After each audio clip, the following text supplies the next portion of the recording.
عبادي الذين آمنوا إن أرضي واسعة. Kita ada tamunya Rasulullah SAW.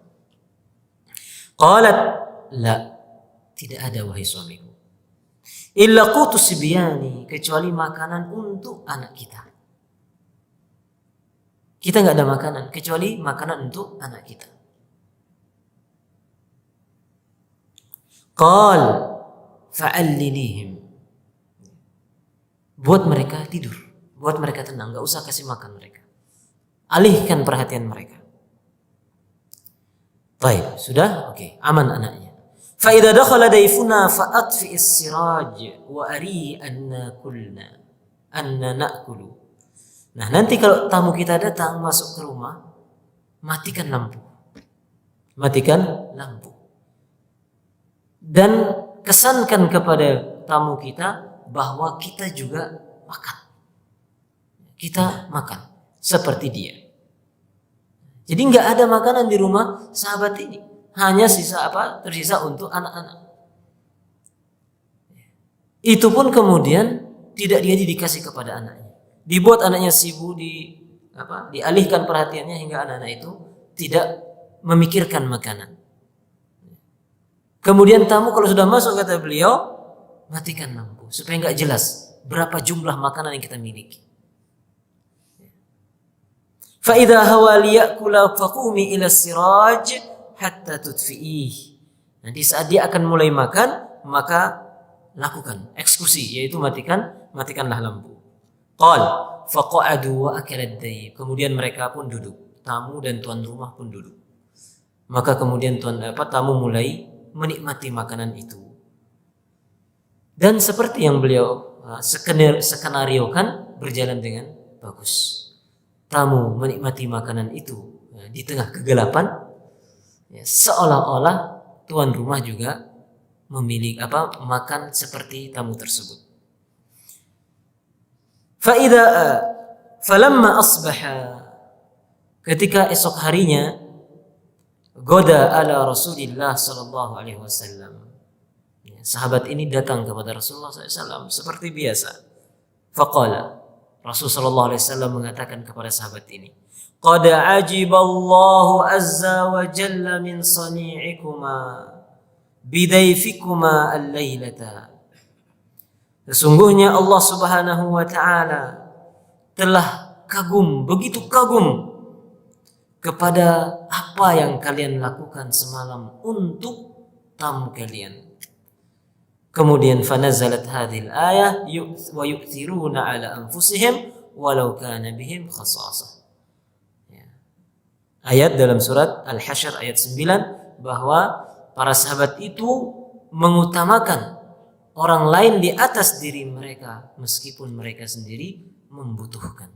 Itu di antara sifat-sifat para sahabat Nabi SAW. Jemaah dirahmati Allah Subhanahu wa taala, hadis ini kembali menekankan dan menunjukkan kepada kita bahwa begitu mulianya yang namanya sedekah ketika kita memiliki harta yang sedikit. Ketika memiliki harta yang sedikit. Dan gambaran kepada kita bagaimana kehidupan Rasulullah SAW dan para sahabat. Yang mereka bukanlah generasi yang bergelimang harta. Mereka bukanlah orang-orang yang rumahnya penuh dengan persediaan pangan. Dan itu tidak menjadi standar mereka itu mulia atau tidak. Maka pandangan sebagian kita yang terkadang masih menstandarkan orang itu mulia atau tidak, kita hormati lebih ataupun kurang, itu dari status ekonomi. Itu masih terasa. Kalau orang itu kaya, kita agak kagum, kita agak menghormatinya lebih dari yang lain. Kalau orangnya tidak berharta, kita memandangnya agak rendah. Itu masih berasa. Ini yang perlu kita kikis dalam diri kita.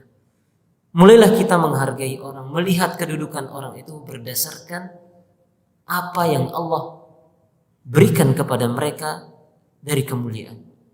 Inna akramakum indallahi atqakum.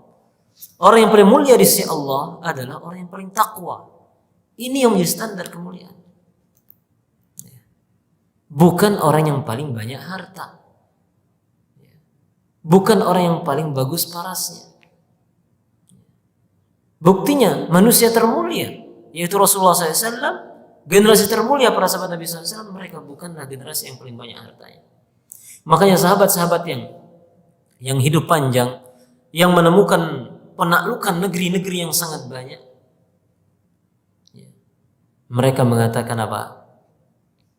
Ketika mereka mendapatkan harta yang sangat banyak dari negeri-negeri yang mereka taklukkan, mereka mengatakan, ya Allah,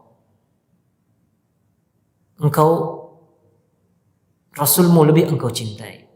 Namun mereka tidak mendapatkan harta yang banyak ini.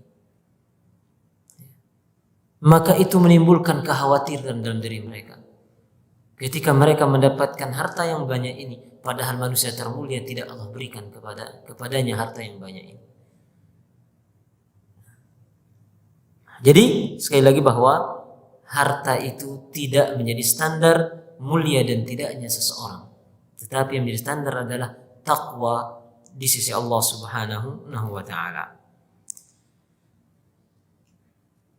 Jemaah dirahmati Allah Subhanahu wa taala, ini dia hadis-hadis tentang keutamaan bersedekah dalam kondisi kita memiliki harta yang sedikit.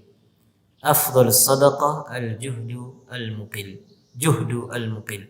Seutama-utama sedekah adalah sedekah yang dilakukan oleh orang yang memiliki sedikit harta.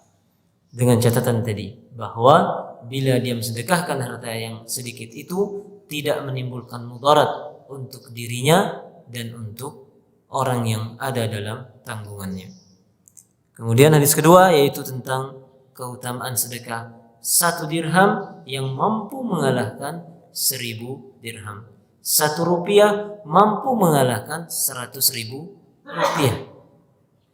Yaitu ketika orang itu bersedekah ketika hartanya cuma 2 rupiah, 1 rupiah dia sedekahkan, 1 rupiah untuk dirinya. Sementara itu orang memiliki miliaran harta. Mungkin triliunan. Kemudian dia sedekahkan 100.000, 1 juta, gak ada hitungannya. Enteng. Maka pantaslah kemudian sedekah yang sedikit itu menjadi lebih mulia. Kemudian hadis yang ketiga adalah hadisnya sahabat yang bernama Buqain yang dicemooh oleh orang-orang munafik lantaran sedekahnya yang sedikit. Ya.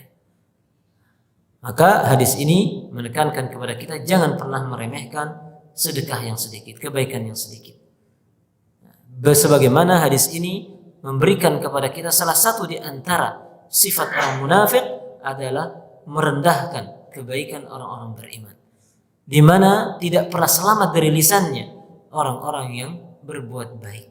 Ketika sedikit yang disedekahkan, dia mengatakan ini hal yang remeh, Allah tidak membutuhkan sedekahmu.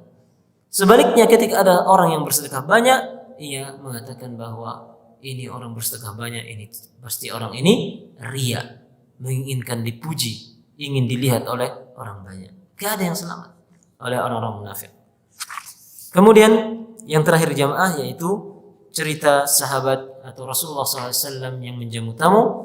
Rasul tidak memiliki, para istri Rasulullah SAW tidak ada makanan untuk menjamu tamu kecuali hanya memiliki air saja. Kemudian bagaimana sahabat Nabi yang bernama Abu Talha mensiasati, mengatur cara untuk menyambut tamunya, menjamu tamunya, meskipun ia juga tidak memiliki kecuali makanan yang sedikit yang tadinya itu untuk anak-anak mereka, namun mereka memberikannya kepada kaum muslimin atau saudara mereka yang membutuhkan.